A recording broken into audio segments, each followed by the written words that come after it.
जळकोट पंचायत समितीच्या उपसभापतीपदी विराजमान होताच माधव वाघमारे यांनी मानले जनतेचे व काँग्रेसचे मनपूर्वक आभार. आम्हाला भारतीय राष्ट्रीय काँग्रेसने उमेदवारी देऊन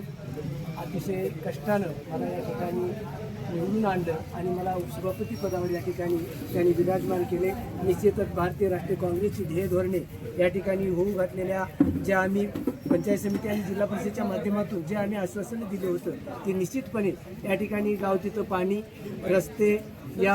आरोग्य आणि शिक्षण या मूलभूत ज्या गरजा आहेत त्या कसोशीने या ठिकाणी मी माझ्या पक्षश्रेष्ठीच्या माध्यमातून आदरणीय आमचे नेते माननीय माजी मंत्री माननीय अमित भैया देशमुख साहेब, माननीय सहकार मंत्री दिलीपरावजी देशमुख साहेब, आदरणीय धीरज भैया देशमुख साहेब, आमच्या तालुक्याचे तालुका अध्यक्ष मारुतीरावजी पांडे साहेब, उदगीरचे प्रदेश सरचिटणीस आणि तालुका अध्यक्ष आदरणीय कल्याणजी पाटील साहेब, तालुका अध्यक्ष आदरणीय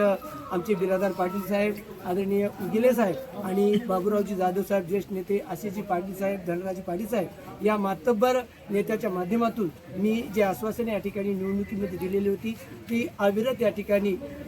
जनतेच्या सेवेसाठी आणि भारतीय राष्ट्रीय काँग्रेस पक्षाची मानहानी होऊ देणार नाही हे मी या ठिकाणी आश्वासित करतो आणि दिलेल्या सर्व आश्वासनांची या ठिकाणी पूर्तता करण्यासाठी मी आज सज्ज आहे.